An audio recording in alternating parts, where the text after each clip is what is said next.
Bonjour et bienvenue sur ma chaîne, on se retrouve aujourd'hui pour le tuto numéro 2 de cet album.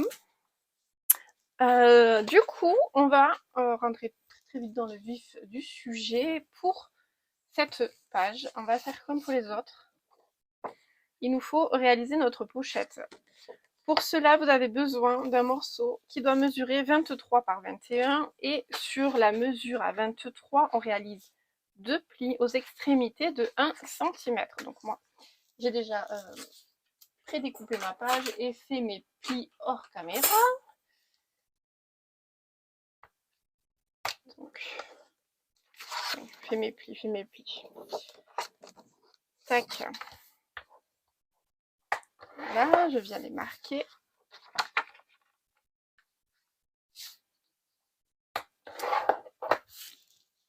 Hop.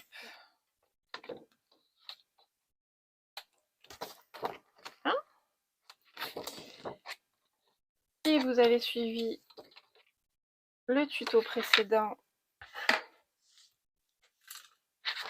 donc les pages, les plis se mettent en haut et en bas pour avoir le sens de la page.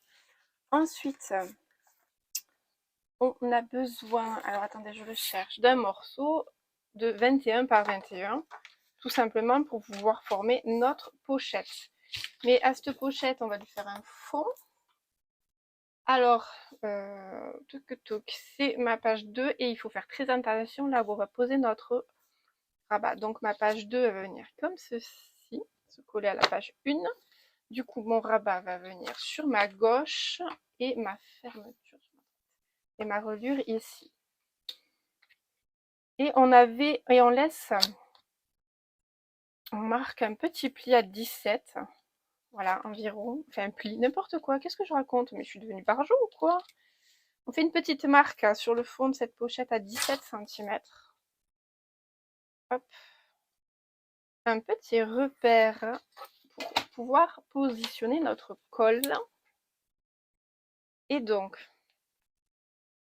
c'est juste, si vous n'avez pas pris le tuto numéro 1, je vous l'explique vite fait, c'est pour éviter que ma carte qui va se trouver dans cette pochette se barre trop au fond de notre page.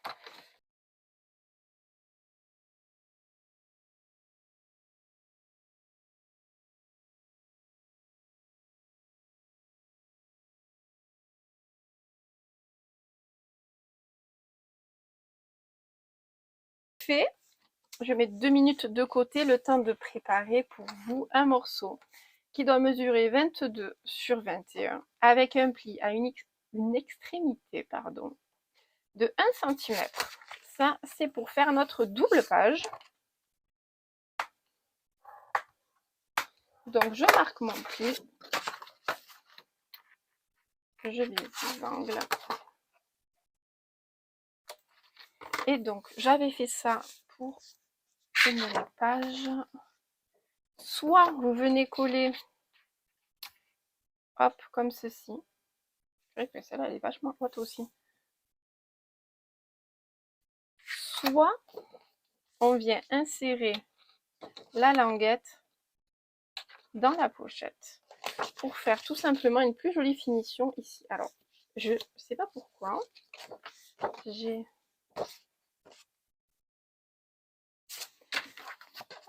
la page avec mes plis qui est un chouïa plus petite. Bon, il faudra que je trichouille, mais c'est pas grave. Faut juste que je vienne retailler. Quand j'ai dû faire mes plis, j'ai dû bouger un peu et ça m'a mangé quelques millimètres sur la base de 21. Donc moi, je vais venir, pour une plus jolie finition, faire comme ceci. Alors c'est un peu plus délicat.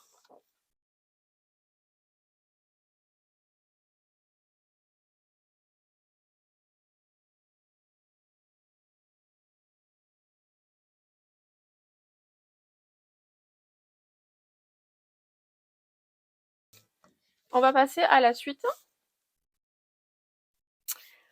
pour réaliser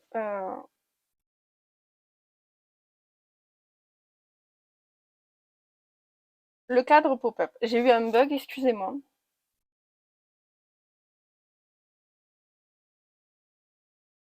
Il faut que je corrige un truc sur mon schéma. Hop, ça. Pour voilà, réaliser les cadres pop-up, on a besoin de 2 morceaux qui doivent mesurer 17,5 par 27 cm. Alors, on va déjà commencer par le plus simple. Sur ce morceau, sur la longueur, bon ça je peux le faire, on fait un pli sur l'extrémité, sur la longueur des 27, et bien un pli, vous faites pas comme moi, vous découpez pas, à 1 cm.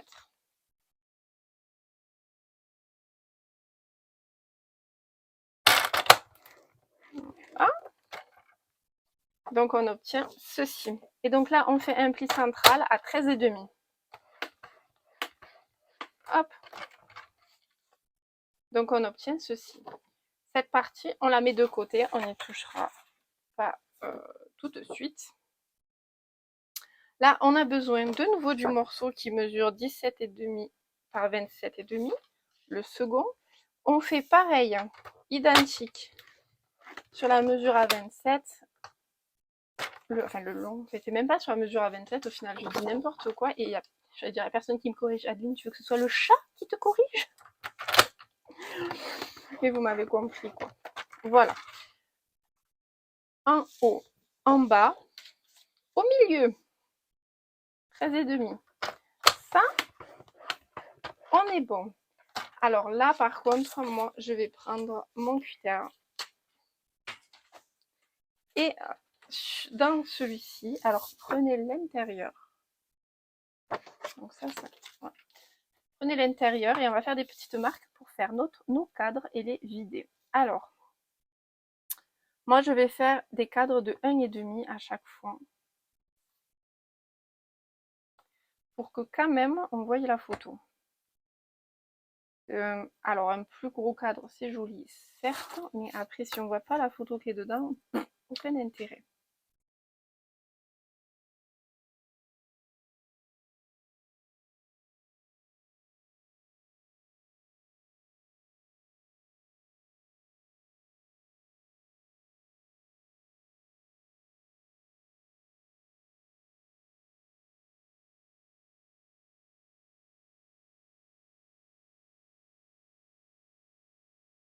Pour notre pop-up. Alors moi je vous conseille là maintenant de poser, si vous voulez en mettre, le rhodoïde.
Donc après on vient biseauter les angles de nos languettes sur les cadres. Et on va venir aussi au niveau du pli central faire une petite découpe en biseau. Donc retirer un petit triangle. Ça permettra lors du collage de faire en sorte que le cadre ne se déchire pas.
Ensuite, on vient prendre notre fond de nos cadres pop-up.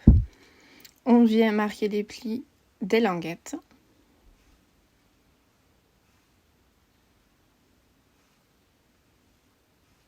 Si vous trouvez que la vidéo est très calme, c'est normal, j'ai eu un problème micro et vu que j'avais plus de batterie au micro. Et vu que ça ne le mentionne pas, j'ai pas de bip, c'est juste une petite loupiote minuscule sur le micro, je m'en suis pas rendu compte, c'est pour ça que je pose ma voix après. Donc voilà, on a marqué les plis. Et donc maintenant, il va falloir réunir tout le monde. Alors, on va couper là où il y a les fenêtres en deux. C'est plus facile de le faire maintenant que de le faire une fois que le cadre est assemblé, parce qu'il faut couper le devant, mais pas le fond.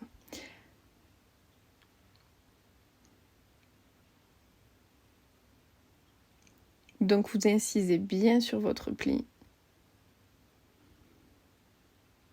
Par contre, si vous voulez que le cadre s'ouvre dans l'autre sens, c'est le fond qu'il faut inciser.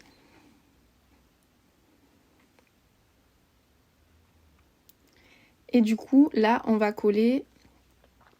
Ah oui, par contre, il faut venir juste découper aussi le pli, mais que des languettes. Vraiment, que des languettes. Vous n'allez pas sur le fond des cadres.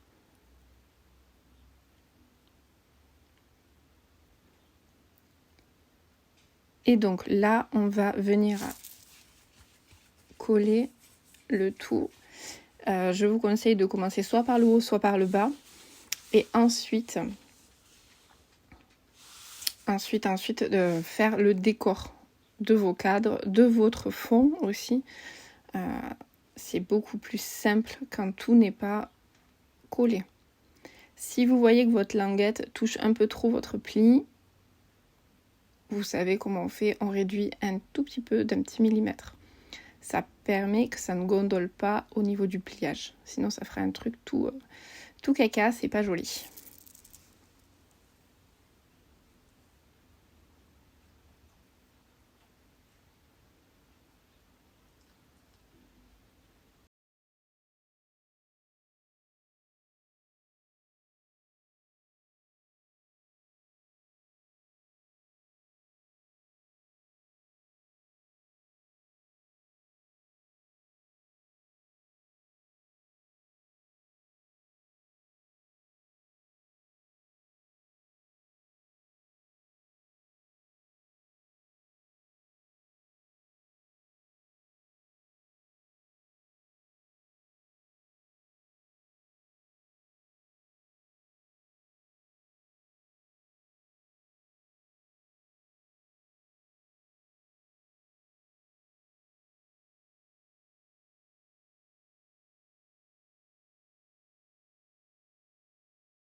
Donc vous vous alignez bien, vous collez tout bien droit. Et avant en fait de rassembler vraiment l'entièreté du cadre, là moi je vous conseille de venir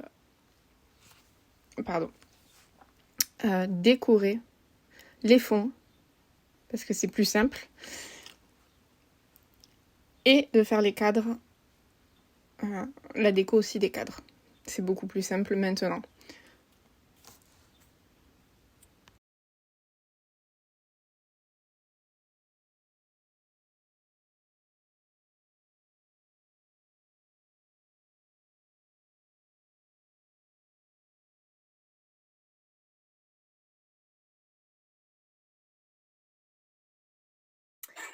Alors je reviens et vous pouvez constater que j'ai décoré mes cadres parce que c'est beaucoup plus pratique tant que ce n'est pas entièrement fermé. J'ai aussi fait l'intérieur et le dos avec le petit dessus juste là. J'ai aussi préparé l'intérieur de ma page.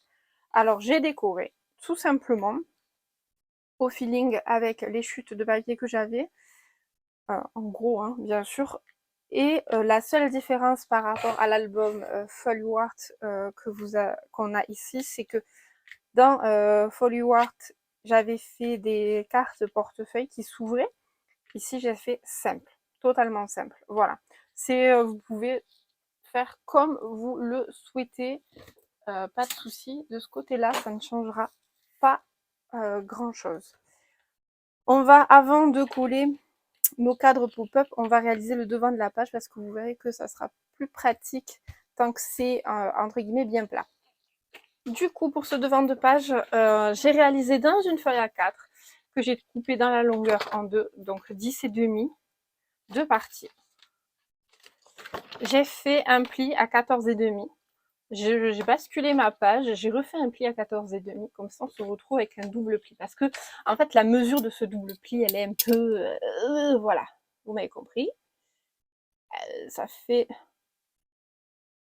75, 0,75. Donc vous voyez, donc c'est plus facile de faire pivoter sa page.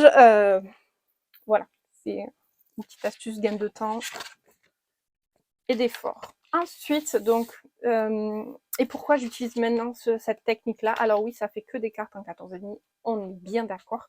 Mais du coup, ça me permet d'économiser vachement de papier.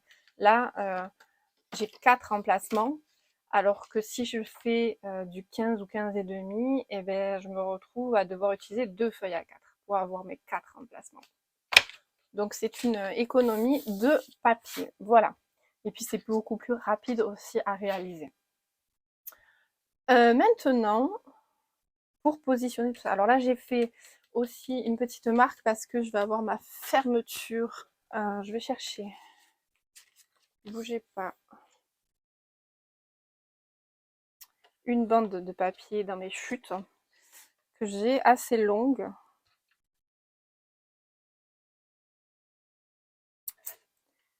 Et je la mets un petit peu de côté, je vais vous donner les mesures après, de toute façon je vais la retailler, elle est trop épaisse à mon goût. Donc pour positionner ces cartes,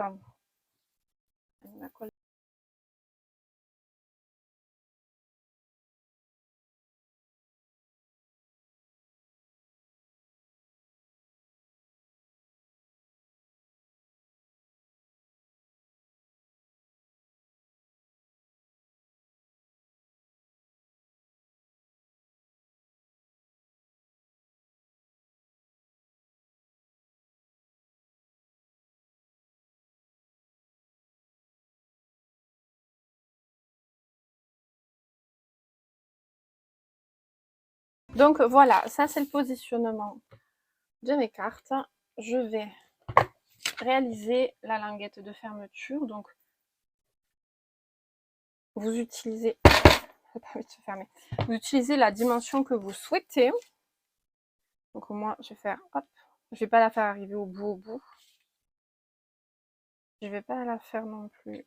Voilà, ça c'est pas mal. Je vais me faire un petit repère ici. Donc je sais que là je vais faire mon premier pli.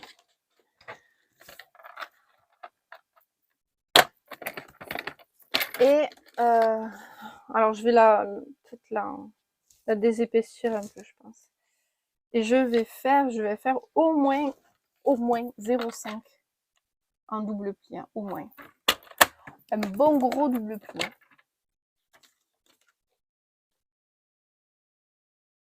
Donc voilà. Et ça, ben, c'est de l'excès. J'en ai pas besoin. Donc voilà. Et je vais venir placer à peu près, hein, voilà, par là.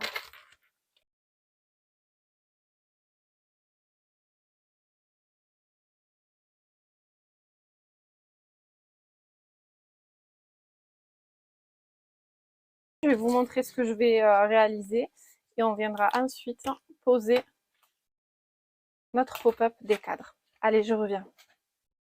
Alors du coup, je reviens. Vous pouvez constater que j'ai commencé à décorer le devant de la page. Ici, j'ai laissé encore vide car je veux placer du papier plutôt dans les tons bleu marine de la collection, mais j'attends de voir pour les chutes car c'est vraiment des tout petits morceaux, très fins, donc je verrai ce que j'ai par la suite. Ici aussi, il me manque à faire les emplacements en bleu marine. Je les ferai par la suite aussi. J'ai mis 7 emplacements juste ici et j'ai décoré, vous voyez, la languette que j'ai oublié de retailler, soit dit en passant. Bien évidemment, mais bon, c'est pas très grave. Donc maintenant, on va passer au pop-up intérieur. Et du coup, on va d'abord...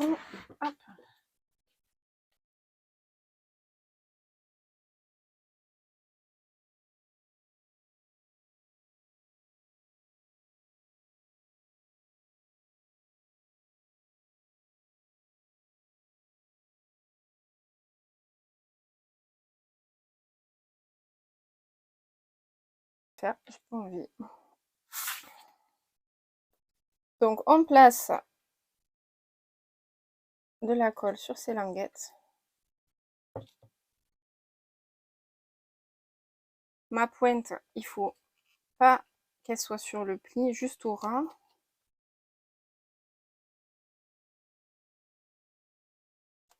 Je dépasse un peu moi. Donc vous aurez des bonnes mesures. Hein. Ne tracassez pas. Et là, ne se relève pas.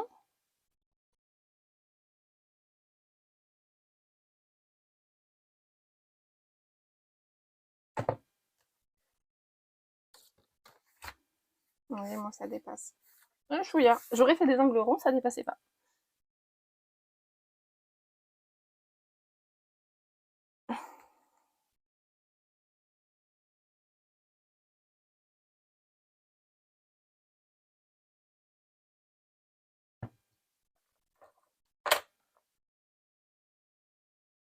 Je viens ouvrir doucement. J'ai pas envie que ça se décolle. Ok, ça s'est pas décollé déjà. C'est déjà pas mal. Un petit bavouille. Donc vous voyez pas bien. Je vous montre. Donc moi je vais vous rectifier les mesures peut-être de 0,5. 0,5 ça passera nickel pour vous. Moi du coup c'est un peu juste. Donc je vous redis, il ne faut pas que votre angle soit directement sur vos plis, mais un petit petit millimètre après quoi. Et techniquement, il ne faut pas que ça dépasse. Donc votre cadre, il ne faut pas qu'il dépasse. Moi, il dépasse un chouïa, ça va. Les couvertures d'album sont un petit peu plus grandes. On est sauvés. Donc, j'attends que ça prenne bien. Vous verrez sur l'album fini, en fait, avec tous les trucs bidules et tout, de terminer. Et donc voilà, on n'aura plus qu'à mettre, vous voyez ça, il est un peu grand parce qu'il vient empiéter légèrement sur mon... Je vais le descendre un petit peu. J'ai une petite perle de colle là. Hop là. Donc voilà, pour ce tuto du cadre pop-up. Alors, si vous devez reproduire cette page, je vous conseille de toujours faire la page qui s'ouvre sur un extérieur et pas sur un intérieur d'album. Ça permettra vraiment au pop-up de se déployer complètement. Je ne sais pas si je suis très claire. Je vais vous montrer avec un livre, de le placer toujours la page, elle aurait été comme ça. Hop, reliure, il s'ouvre vers l'extérieur. Si on aurait fait l'inverse, cette page ici, elle se serait ouverte sur une autre page et ça peut gêner le mécanisme. Voilà. Voilà. Donc en tout cas, j'espère que ce tuto vous aura plu. On se retrouve très vite pour de nouvelles vidéos. Je vous dis à bientôt. Bye bye.